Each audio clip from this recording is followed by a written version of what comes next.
आदाब नमस्कार, मैं शाहिद उमेर। स्वागत है आप सभी का सियासत टीवी के साउथ इंडिया एक्सप्रेस में। आइए देखते हैं मुख्य समाचार। हाइड्रा कमिश्नर एवी रंगनाथ ने अधिकारियों को कुकड़पल्ली में नाला चेरुवुरु के उद्घाटन की तैयारी पूरी करने का निर्देश दिया। मुख्यमंत्री रेवंत रेड्डी के 6 मार्च के बाद ठीक की गई झील का उद्घाटन करने की उम्मीद जताई जा रही है, इसलिए रंगनाथ ने आज साइट का दौरा किया और विकास के कामों का रिव्यू किया। उद्घाटन से पहले हाइड्रा कमिश्नर ने विकास के कामों का रिव्यू किया। ये झील उन 6 पानी की जगहों में से एक है जिन्हें हाइड्रा ने पहले फेज में ठीक करने के लिए चुना था। मुख्यमंत्री पहले ही एक और ठीक की गई झील बथुकम्मा कुंटा का उद्घाटन कर चुके हैं। अधिकारियों ने कहा कि मुख्यमंत्री 4 से 5 दिनों के अंदर कुकड़पल्ली के नाला चेरुवुरु के साथ पुराने शहर में बामरुकन उद्दौला झील का उद्घाटन कर सकते हैं। रंगनाथ ने चल रहे कामों का इंस्पेक्शन किया और अधिकारियों से झील के चारों ओर बड़ी संख्या में छायादार पेड़ लगाने को कहा। उन्होंने आसपास के इलाके में पार्क बनाने का भी सुझाव दिया। उन्होंने Hyderabad metropolitan water supply and sewerage board के अधिकारियों के साथ सीवेज ट्रीटमेंट प्लांट बनाने पर भी चर्चा की। रेवंत रेड्डी कुकड़पल्ली नाला चेरुवुरु का उद्घाटन करेंगे।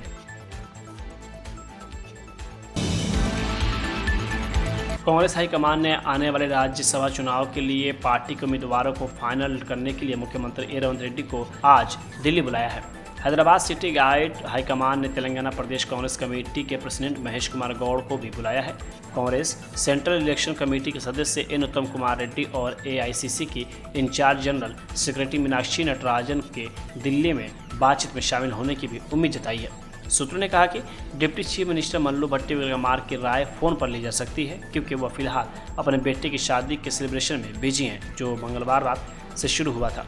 दूसरी ओर टीपीसीसी चीफ महेश कुमार गौड़ ने मंगलवार को साफ कर दिया कि जस्टिस सुदर्शन रेड्डी राज्यसभा सीट नहीं मांग रहे हैं और दोहराया कि पार्टी के कैंडिडेट बुधवार तक फाइनल हो जाएंगे। उन्होंने कहा कि हाईकमान तय करेगा कि राज्य से 1 या 2 उम्मीदवारों को राज्यसभा की सीट दी जाएगी। गौड़ के मुताबिक एआईसीसी के जनरल सेक्रेटरी के वेणुगोपाल के हाल के राज्य दौरे के दौरान उनसे बातचीत हुई थी। उन्होंने कहा कि राज्यसभा चुनाव पर 30 मिनट की एक डिटेल्ड मीटिंग हुई थी, जिसमें सोशल ग्रुप के रिप्रेजेंटेटिव को ध्यान में रखा गया था।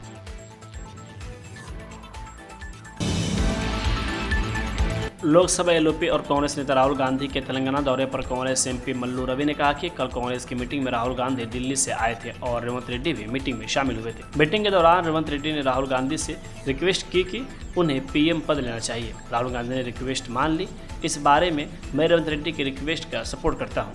हम सभी को लगता है कि राहुल गांधी पीएम बनने के लिए सबसे सही कैंडिडेट हैं, क्योंकि वह एक ऐसे परिवार से आते हैं जिसने देश के लिए अपनी जान दे दी है। वह तेलंगाना और आंध्र प्रदेश के कांग्रेस वर्कर्स और लीडर्स को ट्रेनिंग सेंटर में गाइडेंस देने के लिए तेलंगाना आए हुए थे।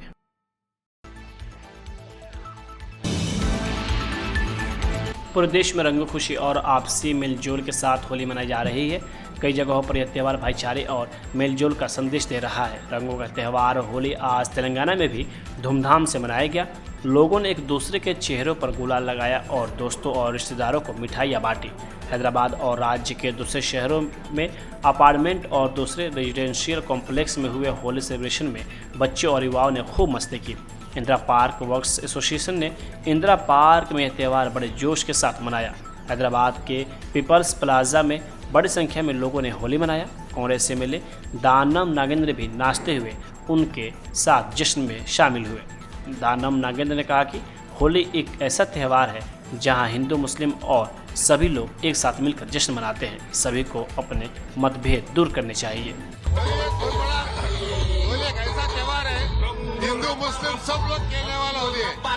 हर रंग में जो है, रंग में भंग होकर जो है होली का त्यौहार सब लोग मनाना, ताकि सभी अपना जो है आपस में जो डिफरेंसेस है दूर करके सब लोग होली खेले। तो ही आज जो दुनिया के अंदर जिस तरीके का माहौल बना हुआ है, उस माहौल को जो एक एग्जाम्पल है होली, क्योंकि सब लोग या बिला मजहब और मिल्लत कोई भी अगर फेस्टिवल करते हैं वो सिर्फ होली है। इसीलिए आज हिंदू भी हो मुस्लिम हो सब लोग होली खेलने का एक परंपरा है। उस परंपरा को निभाने के लिए हमारे नौजवान बच्चों ने ये ऑर्गेनाइज किया है। उन सबको मैं हार्दिक मुबारकबाद देता हूँ।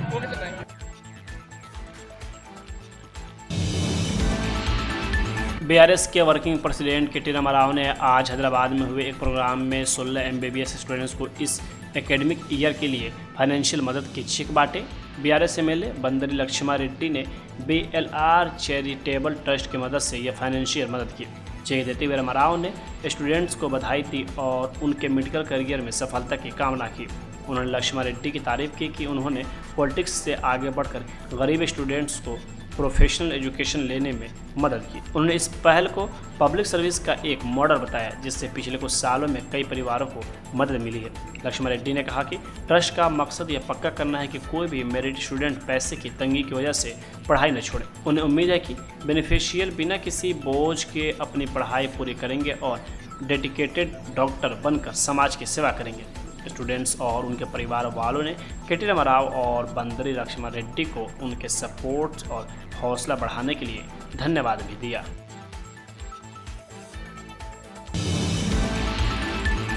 इजरायल ईरान लड़ाई के बीच मिडिल ईस्ट देशों में फंसे भारतीय नागरिकों के बारे में कर्नाटक के मंत्री दिनेश गुंडू राव ने कहा कि कर्नाटक सरकार सेंटर के साथ कोऑर्डिनेट कर रही है और मिडिल ईस्ट देशों में हमारे लोगों के कांटेक्ट में भी है। ये देख रही है कि वे कैसे वापस आ सकते हैं। मिडिल ईस्ट देशों की सरकारें भी यह पक्का कर रही है कि होटल में रहने का समय बढ़ाया जाए। जैसे ही फ्लाइट शुरू होगी हम उन्हें फ्लाइट्स में बैठा देंगे। हमें उम्मीद है कि हमारे लोग जल्द से जल्द वापस आ जाएंगे।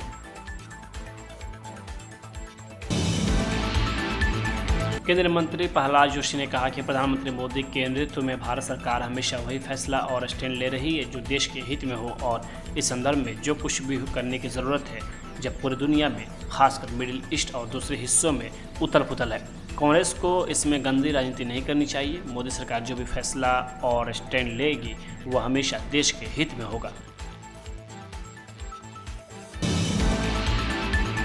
टीवीके के प्रमुख विजय ने आज तमिलनाडु के मुख्यमंत्री एम.के. स्टालिन और उनकी सरकार की कड़ी आलोचना की है। उन्होंने कहा कि मुख्यमंत्री उन्हें चुप कराने की कोशिश कर सकते हैं लेकिन राज्य के हर घर में विजय को चुप नहीं करा सकते। तंजावुर की एक सभा में विजय ने अपनी फिल्म जननायकम की रिलीज का जिक्र किया। उन्होंने कहा कि फिल्म को लोगों का पूरा समर्थन मिला था। मुख्यमंत्री ने भी इसका समर्थन किया था जिसके लिए उन्होंने धन्यवाद दिया। तमिलनाडु की राजनीति में पहली बार कदम रखने वाले अभिनेता विजय ने आज कहा कि आगामी विधानसभा चुनाव दूसरों के लिए साधारण चुनाव हो सकता है लेकिन उनके लिए यह भावनात्मक विषय है। टीवी के प्रमुख ने तमिलनाडु की जनता से आगामी चुनावों में उन्हें मौका देने की अपील की। विजय ने अप्रैल में प्रस्तावित विधानसभा चुनाव के बारे में कहा, यह दूसरों के लिए साधारण चुनाव लग सकता है लेकिन मेरे लिए, मुझे प्यार करने वाली जनता के लिए यह एक भावना है, समुद्र के तूफान जैसी भावना। विजय ने कहा, मेरी बात सुन लीजिए, अगली सरकार टीवीके की होगी। मछुआरे चिंता न करें, हम आपकी सुरक्षा करेंगे। विजय ने क्रिकेट की तुलना आगामी विधानसभा चुनाव से करते हुए डीएमके पर निशाना साधा। उन्होंने कहा कि डीएमके चुनाव को टीम दिल्ली बना टीम तमिलनाडु के रूप में पेश कर रही है लेकिन क्रिकेट में भी दिल्ली टीम तमिलनाडु की बराबरी नहीं कर सकती।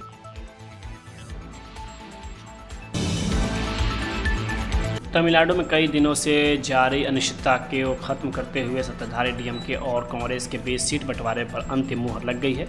सीट बंटवारे के फॉर्मूले के तहत कांग्रेस 28 विधानसभा सीटों पर चुनाव लड़ने जा रही है। 2021 में कांग्रेस ने 25 सीटों पर चुनाव लड़ा था, यानी इस बार पार्टी को 3 सीटें ज़्यादा मिली है। इसके अलावा कांग्रेस को एक राज्यसभा सीट भी मिली है। कांग्रेस पहले 35 सीटों पे अड़ी हुई थी। हालांकि कांग्रेस अध्यक्ष मल्लिकार्जुन खड़गे ने आज सुबह डीएमके प्रमुख और तमिलनाडु के मुख्यमंत्री एम.के. स्टालिन से चर्चा की। स्टालिन और वरिष्ठ कांग्रेस नेता पी. चिदंबरम के भी बीच बातचीत हुई है। इसके बाद सीट बंटवारे पर सहमति बन पाई।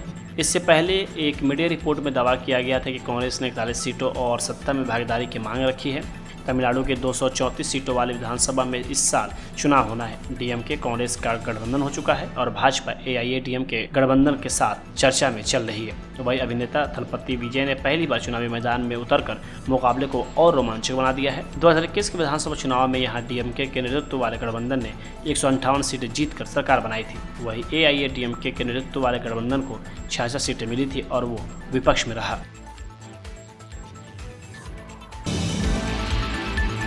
कांग्रेस एमएलए नाना पटोले ने कहा कि वैसे इजरायल और ईरान के बीच चल रहे झगड़े से महाराष्ट्र के किसानों को भारी नुकसान हो रहा है।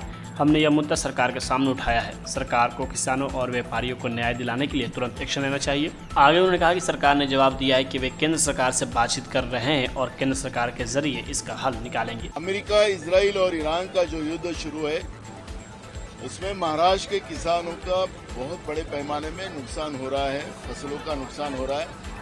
जो माल हम लोग बड़े पैमाने में एक्सपोर्ट किया जाता था उसमें प्याज है, अंगूर है, बहुत सारी चीजें हैं, चावल है, वो भेजा जा रहा था, लेकिन वो JNPT में वो बड़े पैमाने में वहाँ पे दम होकर पड़ा हुआ है और वो भूमिका हमने सरकार के सामने रखी। सरकार ने तुरंत उस किसानों को न्याय देने के लिए, व्यापारियों को न्याय देने के लिए भूमिका लेना चाहिए। सरकार की तरफ से जवाब आया कि हम लोग केंद्र सरकार से बात कर रहे हैं और केंद्र सरकार के माध्यम से हम कुछ तो भी रास्ता बनाएंगे। महाराष्ट्र में सबसे ज्यादा किसानों की आत्महत्या हो रही है, लेकिन इस युद्ध से आज और महाराष्ट्र का किसान संकट में आया है और इसलिए सरकार ने किसानों को और व्यापारी को मदद करना चाहिए। यह भूमिका हमारी है।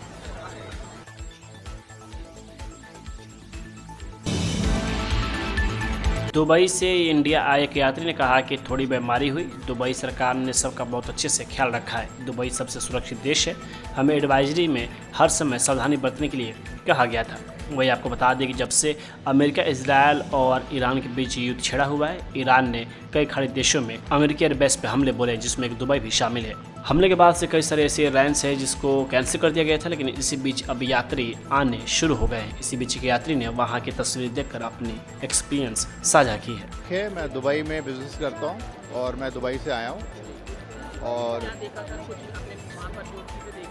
देखिए वहाँ पे मतलब कि थोड़ा बहुत हो रहा था, इतना जो यहाँ पे मीडिया पे दिख रहा है वो इतना नहीं है, बट हाँ थोड़ा बहुत जो है मतलब कि वहाँ बम्बार्डमेंट हुआ, but government has been very kind. Dubai government was very good in terms of taking care of all the people and all the people those who are working there. सबकी सिक्योरिटी, सबका ध्यान उन्होंने रखा, बहुत अच्छी तरह से ध्यान रखा। मेरी कंपनी है वहाँ पे reliant, we are into valuation advisory business. बहुत ही अच्छी तरीके से वहाँ पे सबका ध्यान रखा गया, सबकी सिक्योरिटी, सेफ्टी, हर तरीके से, हर लिहाज के हिसाब से। Dubai still I would say it's the safest country. They take care of the people and scary तो था थोड़ा बहुत, but it was wonderful.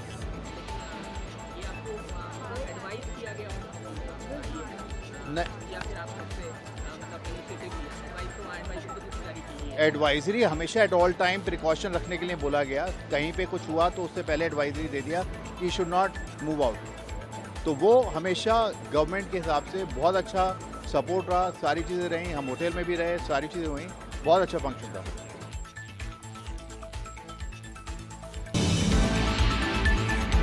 South India express यही होता है समाप्त। मुझे दे अब इजाज़त। बाकी खबरों के लिए बने रहें सियासत टीवी के साथ।